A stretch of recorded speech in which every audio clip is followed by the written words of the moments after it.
Hello and welcome to Civil War Weekly, the podcast that answers the question, what happened this week in the American Civil War? I'm your host, Tim Patrick, and this is episode 207, February 24th to March 2nd, 1864. Last week we had Sherman's army entering Columbia, South Carolina, and laying that city to waste. Remember that South Carolina was blamed for the war by many, so in their minds they deserved a special kind of punishment. This week we will return to Virginia. It's been a while since we have been in the Shenandoah Valley. We had the 1864 Valley Campaign in the fall, but as we mentioned, post-Cedar Creek, there was not really a ceasing of action until 1865. In early March, we will have essentially the end of Jubal Early and Sheridan's final accomplishment at the Battle of Waynesboro. Before we get into that, though, we need to talk about some Patreon content, and of course, we ran down another statistical analysis here, some numbers recently. And as we move into March, we're going to go back to a memoir review. This one is going to be a memoir, General McLean's memoir, serving in the cavalry from 1861 to 65. So there is a couple of things we can glean from this particular account. It's been a while since we've done a cavalry memoir, so there's some cavalry things in there at least. If that sounds like it would interest you, we've done other memoirs, we've done movie reviews, and picture slideshows as well of modern-day sites for the Civil War, battlefields, etc. So if any of that sounds like it would interest you, there is a link in the show description, and those proceeds do go toward the general upkeep of the show. They're greatly appreciated. Now, we sort of finished up in the Shenandoah Valley following the Battle of Cedar Creek in late 1864. Phil Sheridan had been sent by Grant to destroy Early, wreak havoc in the valley, stripping Virginia of key resources, and then finally linking back up with the siege of Richmond via Charlottesville. We can definitely say that Sheridan crossed two of these things on the list. 3rd Winchester, Fisher's Hill, and finally Cedar Creek had sapped the Confederate 2nd Corps, formerly the venerable command of Jackson, many of whom had fought in the successful Valley Campaign of 1862. Attrition having taken its toll, Sheridan had destroyed or captured much of the resources. We can say that in each of these battles that we had, 3rd Winchester, Fisher's Hill is probably the most lopsided, and there isn't really a whole lot of opportunity for the Confederates to win, but Cedar Creek certainly, there are opportunities for Early to win these battles, so they're not necessarily foregone conclusions, but Sheridan does enough to win, and we talked about that at the end of our Valley episodes and kind of reflecting back on these battles in this fall of 64 time frame, but definitely sometimes all you need to do is just enough to win, and Sheridan certainly has that on the list as well. While guerrilla activity would keep him from going too far south, 2 out of 3 isn't all that bad. Grant would take his troops back, for the most part, necessary for investing Petersburg, and Lee would likewise take the valuable bodies into the defenses, leaving behind one key figure, that of Jubal Early. Early was a colorful character, as previously mentioned. John Wise would write, he was eccentric in many ways, eccentric in appearance, in voice, in manner of speech. Although he was not an old man, his shoulders were so stooped and rounded that he brought his countenance to a vertical position with difficulty. He wore a long, thin, straggling beard, his eyes were very small, dark, deep-set, and glittering, and his nose aquiline. His step was slow, shuffling, and almost irresolute. I never saw a man who looked less like a soldier. His voice was a piping treble, and he talked with a long whine or drawl. His opinions were expressed unreservedly, and he was most empathetic and denunciatory, and startlingly profane. His likes and dislikes he announced without hesitation, and he was filled with strong and bitter opinions. His conversation was always racy and pungent. His views were not always correct, or just, or broad, but his wit was quick, his satire biting, his expressions were vigorous, and he was interestingly lurid and picturesque. Now, you read that description of Jubal Early, and you probably are saying, like, I have somebody like that right now that it might be in my friend group or whatnot. Everyone has somebody that's kind of like this.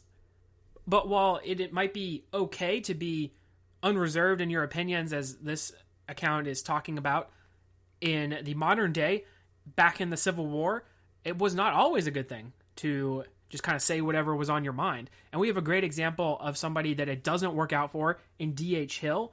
Like, he is very sarcastic, and he's going to speak his mind, and it doesn't do him any favors. He gets cashiered from the Eastern Theater. He ends up kind of amazingly winding up in Bragg's army, where he doesn't really do a whole lot either, and gets caught in the intrigue, and then eventually he's going to go. Well, Early at least is going to have some positives in the Eastern Theater. He's going to turn in some good performances, which is more what Robert E. Lee wants.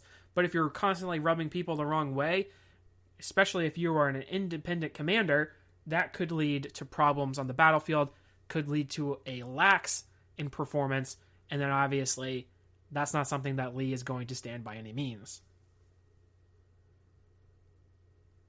Besides being prickly, at one point he had been seemingly the best offensive weapon, especially with Hood's wounding at Gettysburg. But there had been quite a fall from grace by old Jube. He had failed to sparkle in independent command. Lee might have been wary of this, Early not really performing too well unsupervised at Chancellorsville, if you recall, almost allowing for Uncle John Sedgwick to slam into the rear of Lee's army and snatch away one of the best victories of the Old Gray Fox. Well, Early is still in the valley, as is Sheridan, and they need one last showdown. But just as Early was no longer the same, so too was his command. Remember, he had been at the head of some 12,000 troops, estimated by the Federals as some 20,000, even pushing 30. That's how formidable they were, that this lesser amount of troops, these are veterans, and they're going to behave like they are a larger body than they really are. Gordon, though, was gone. Pegram was gone, and all that remained was Gabriel Wharton and his 1,200 troops. While these were also combat veterans, this was a far cry from what Early had been used to. The problem with campaigning at this point is that Sheridan had done a good job of destroying the valley and the burning.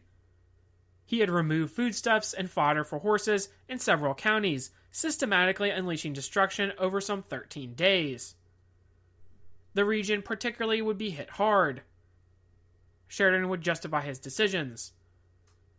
You would suppose that the burning of the barns and mills and the taking of livestock and grain was the most horrible feature of the war. To hear the one talk would think so. General Grant's object, as well as mine, was to bring the war to a speedy close. We knew of no quicker or more merciful plan than to destroy the principal granary, the Shenandoah Valley. I am sure there is more mercy in destroying supplies than in killing their young men, which a continuance of the war would entail. If I had a barn full of wheat and a son, I would much sooner lose the barn and wheat than my son. That rich, productive valley was furnishing vast quantities of wheat and other grain that was used by the Confederate Army. The question was, must we destroy their supplies or kill their young men? We chose the former. Now, we talked about a very similar kind of attitude, a very similar kind of statements that you have William T. Sherman making as he's marching through Georgia, as he's also burning Columbia, South Carolina. There's a very similar sentiment that we're just trying to bring the war to a close. It's really tough that these individuals, civilians, are having a tougher life now because we're destroying their means of livelihood, right? But it's much better than just wholesale destruction of their younger generations, wholesale destruction of them as well if they're going to bear arms against us. So you have a very similar attitude there. James Harvey Kidd, whose memoirs we reviewed in the Patreon, would write of the harsh nature of the burning in this area. The mill and the little hamlet of Port Republic contained the means of livelihood, the food of the women and children whom the exigencies of war had bereft of their natural providers, and when they found that it was the intention to destroy that on which their very existence seems to depend, their appeals to be permitted to have some of the flour before the mill was burned were heart-rending. What I saw there is burned into my memory. Women with children in their arms stood in the street and gazed frantically upon the threatened ruin of their homes, while the tears rained down their cheeks. The anguished picture in their faces would have melted any heart not seared by the horrors and necessities of war. It was too much for me, and at the first moment that duty would permit, I hurried away from the scene. Now, also, we kind of talked about it in our Patreon episode, and you can certainly sign up for that and go back and listen to our review of James Harvey Kidd's memoir account. But he does not really think too much of Sheridan. He's kind of neutral on him. He's obviously going to be most loyal to Custer. He thinks Alf Pleasanton was the best cavalryman of the war, and certainly he had a better, higher opinion probably of him than any other officer that he served under. So we can also take some of this with a grain of salt, that he doesn't necessarily agree with the way in which they're waging war. But you can also kind of chalk it up to, like, nobody in his particular situation would really think that it's a good thing. They're actually the ones that are carrying out these actions, these sentences, if you will, against the civilian population. And obviously, they are not going to think of it the same way as waxing poetic as some of these general officers. On top of this man-made destruction, there was also a great drought, and we have an account of that as well. The great drought during the summer of 1864 had made the corn crop in the valley a very short one, and as Sheridan had destroyed a considerable quantity of small grain and hay, I found it impossible to sustain the horses of my cavalry and artillery where they were, and forage could not be obtained from elsewhere. I was therefore compelled to send Fitzlee's 2 brigades to General Lee, and Lomax's cavalry was brought across the Blue Ridge, where the country was exhausted of forage, and sent west into the counties of Pendleton, Highland, Bath, Allegheny, and Greenbrier, where they could be obtained. Rosser's brigade had to be temporarily disbanded, and the men allowed to go to their homes with their horses to sustain them, with orders to report when called on, 1 or 2 companies, whose homes were down the valley, being required to picket and scout in front of Newmarket. A Confederate cavalryman would write that his horse was just a fence rail with legs. Things were so bad that some Confederates had petitioned Davis to seek peace faster and end the war. You can also imagine that you're having to send these troopers home. In many cases, Robert E. Lee is having the same problem where he's seeing a lot of desertions. We kind of talked about that in a previous episode, but if you're sending these individuals home, the likelihood that they come back is just kind of dwindling as the war is continuing here into 1865. So it is not the most ideal situation, but so too can you not keep them around when you're not going to really have some cavalry, when at the end of the day you are forcing them to stay, and then you probably won't have any cavalry. In February of 1865, Sheridan would finally have his army ready to continue the campaign. He had spent much time resupplying, readying his forces, especially his troopers. He would still have that strong cavalry contingent under Devon, Merritt, and Custer. Their troopers had been the game changers in the 1864 Valley Campaign and would not have done as much good in the siege of Richmond, so they remained in the valley chasing guerrillas.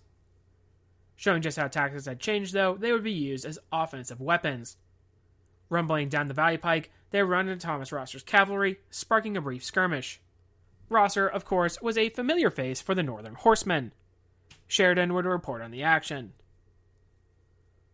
On the morning of February 27, 1865, we marched from Winchester up the valley pike with 5 days' rations and haversacks, and 15 days' ration of coffee, sugar, and salt in wagons, 30 pounds of forage on each horse, 1 wagon for division headquarters, 8 ambulances, and our ammunition train.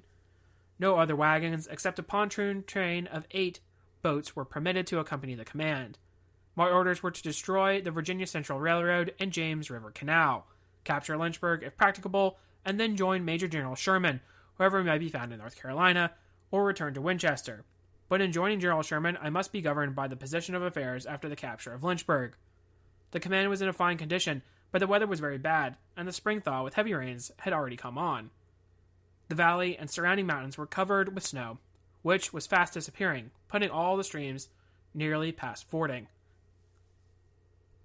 The march was resumed at 6 o'clock on the morning of the 29th, through Harrisonburg and Mount Crawford, and camp pitched on Middle River at Klein's Mill. Guerrillas hovered around us during the march, and at Mount Crawford, General Rosser, with 200 or 300 cavalry, attempted to burn the bridge over the middle fork of the Shenandoah, but did not succeed. 2 of Capehart's regiments swam the river above the bridge, charged Rosser, and routed him, driving him rapidly to Klein's Mill, the advance pushing almost to Stanton, but few of the enemy were killed. 30 taken prisoners, and 20 ambulances and wagons with their contents were captured and destroyed. Our loss was 5 men wounded. What is also interesting of this account from Sheridan is that he is mentioning joining up with Sherman, And certainly Sherman does not have as big a cavalry wing. We kind of talked about that, where he doesn't really need it when he's marching through Georgia. But a potential link-up would be something that I think changes the Appomattox campaign drastically. These cavalry forces that are under Sheridan are going to be very crucial in running down Lee's army after the evacuation of Richmond, as we were going to see. So had he ended up with Sherman, that might have ended up very differently, right? Grant doesn't have as much cavalry with him. He certainly doesn't have these combat veterans that are very used to being offensive weapons by this point, so that would have changed very much.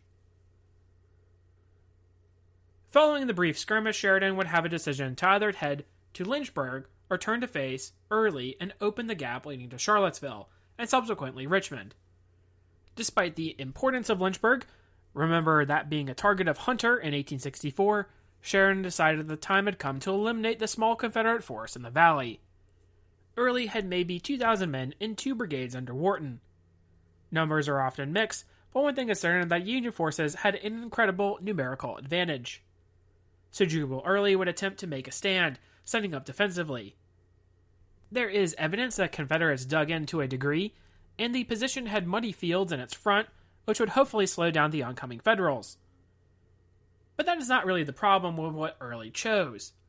In fact, the real issue was that he had placed his command on the nearer side of the South River instead of the waterway to his front. Many would be critical of this choice, especially as it had recently rained. A detriment to the attackers for sure, but also a detriment to an escape route for the small force gathered. Early would later write, "My object in taking this position was to secure the removal of 5 pieces of artillery, for which there were no horses, and some stores still in Waynesboro, as well as to present a bold front to the enemy, and ascertain the object of his movement, which I could not do very well if I took refuge at once in the mountain.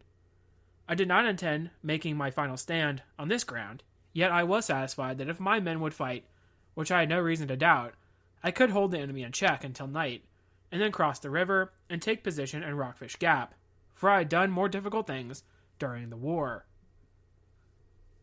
Now, this is Early writing after the fact, of course, so he's kind of trying to defend himself, and certainly there's going to be a lot of that, kind of from several different officers when they write after the war. They're going to be trying to justify their actions, so you have Early kind of explaining what was the plan, what he would have done, and certainly he actually had repulsed some of the Union incursions of their cavalry earlier in the 1864 Valley campaign, so he had done something very similar, but at this point he's just not going to have as many troops, not going to have the same quality of troops as well that he had back in the fall of 64. With darkening skies, the rebels would receive the opening skirmishing of Custer's cavalry. It would be discovered that there was a second great flaw in Early's defense, and that was that his left flank was not anchored on the river, meaning there was a gap.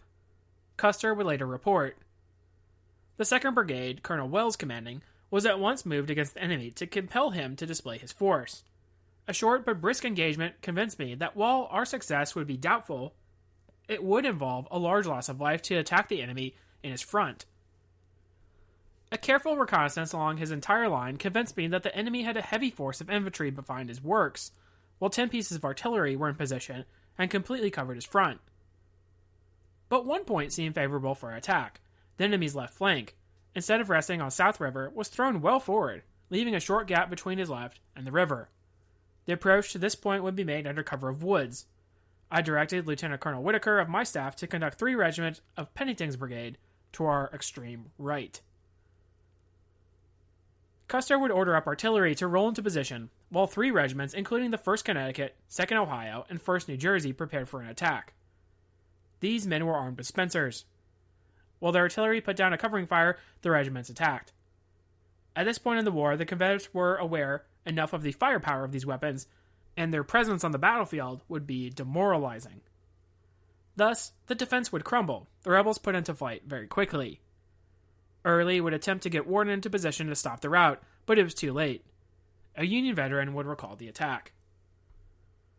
With orders that when in position, a signal would be given so that the simultaneous attack might commence in front. We were scarcely in position when Custer's bugles which had been trained to sound on no other notes but those of the charge, rang out sharp and clear, and we started along that muddy road to make the last fight of the Shenandoah. What a wild ride that was! The condition of the road was past description. We started at full gallop, with the mud and water flying in every direction, and our movement was the signal for the rebel artillerists to concentrate their fire upon the narrow road along which we were hurrying. In a moment, the shot and shell came tearing through our ranks, splashing the mud and water even worse than the horses had already done, and the 8th New York soon presented the appearance of men who had been soaked bodily in the soft mire of the road. A shell struck a few feet in front of my horse, and exploded as it struck. I felt a sharp concussion on the left side of my head, which almost stunned me, and for a moment I suppose I had been hit with a piece of the exploding shell. With an instinctive movement, I put up my hand, and was relieved to find that it was not obdurate iron, but plaster of soft mud driven with great rapidity, unpleasant, but not dangerous. It was not a time or place for one to be fastidious about his toilet, and allowing the horses to choose their footing for themselves, we galloped up to the Confederate breastworks, sabers in hand. With ringing cheers, rode down their artillerists, stopped the firing of their guns, and crowded through the lines of infantry and into the town, hoping to capture General Early at his headquarters. While Early had made for the railroad bridge that was essentially the only way out from the battlefield, the route would be through the town of Waynesboro itself. Many Confederates would give up, as they had little other choice. A civilian would describe the route through the town. I have read with bated breath and unflagging interest the graphic account you kindly sent me of the Battle of Waynesboro of March 2nd, 1865. From our back porch, we watched the fighting on Gallagher's Hill and saw the retreat of Confederate men and guns in a precipitate rush down the hill toward Baylor's Mill, where after the battle we saw the guns spiked and disabled where they had been captured on the east side of the mill race.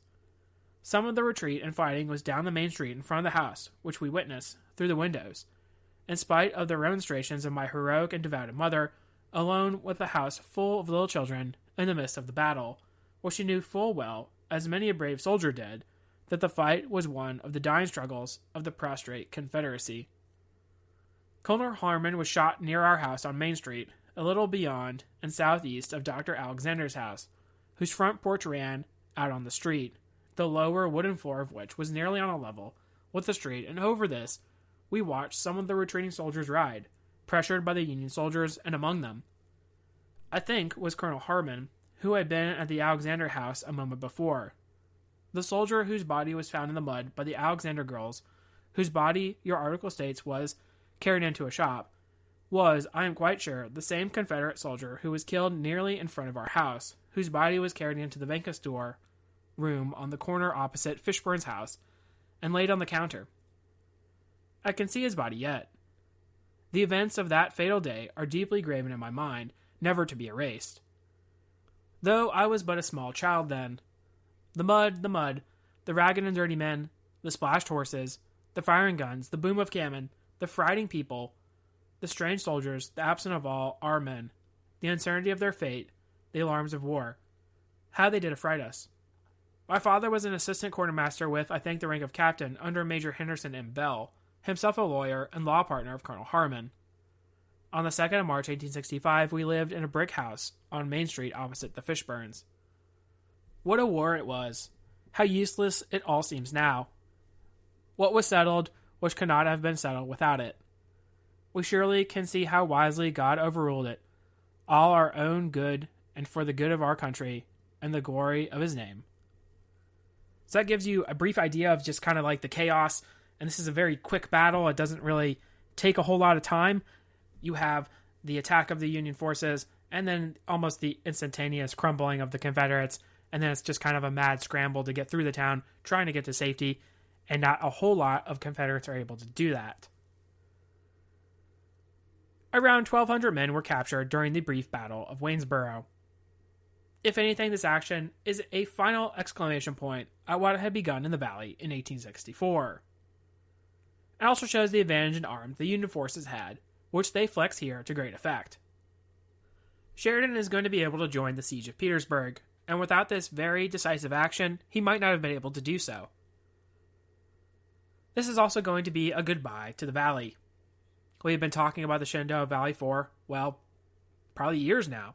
This would be the last significant action. We will say goodbye to Jubal Early, Lee having no more use for him. Early was an interesting general officer. He was competent in many of the battles he fought in. Overall, though, we can point out that he does not sparkle in independent command. At a time in the war when Lee really needs a Jackson figure, Early shows he is most definitely not that.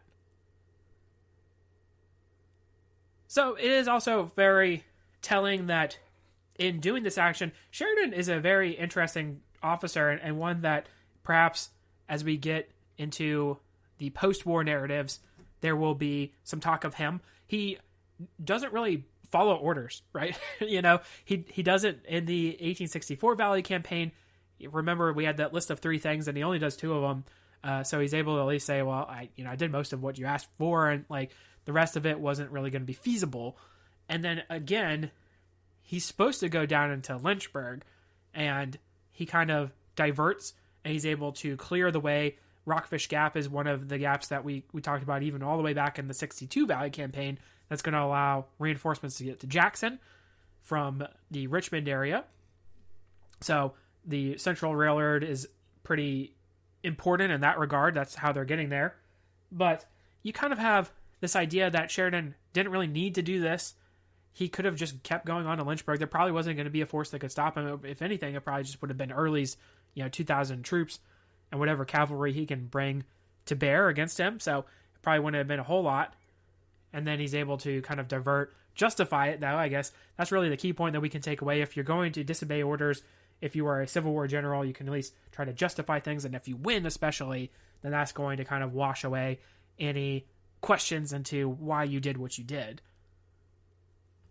But in many ways, it's kind of sad to say goodbye to the Shenandoah Valley here, right? It's been with our story for so long.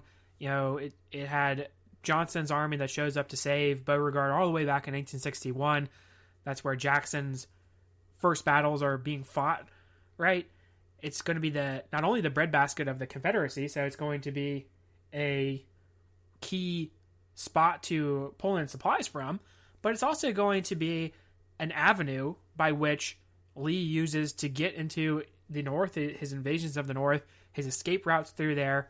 Lack of control of Winchester, lack of control of the Valley just in general for the Union is always going to be at the back of Lincoln's mind. He's always going to be fearing how the Confederates are going to use it to invade the North. And Jubal Early certainly does that there in 64 as well, right? So there's always going to be at the back of the mind that fear. And that's why we have all these defenses around Washington. It's not because they could just simply walk across the Potomac. They're not going to be able to do that. But the Shenandoah Valley is always going to be there. It's always going to have that kind of caveat to it where there could be a Jackson showing up with Confederates, and it's certainly probably going to be exaggerated as numbers. He shows up with 50,000 Confederates, and all of a sudden, what are you going to do? The capital is going to be captured, right? Washington threatened, and obviously that's something that's a huge fear for the Lincoln administration. They cannot have Washington captured. They can't have legitimacy go toward the Confederacy in that way. So the Shenandoah Valley has been important for many reasons, including that. So we're going to go ahead and bring today's episode to a close. We have spent the time closing things out in the Valley, fighting the Battle of Waynesboro, closing the door on Jubal Early, freeing Sheridan to join up Grant around Petersburg. Next week, we will change gears a bit. We will talk Lincoln's inauguration, the Battle of Natural Bridge, Florida, and the evolution of earthworks in the main theater. If you like what you hear, please make sure to leave a review. Posted in the description should be a link to the website as well as Patreon information. Support for the general upkeep of the show is greatly appreciated. Feedback's always welcome. Questions, comments, concerns, the email is cwweeklypod@gmail.com. Thank you all so much for listening, and have a great week.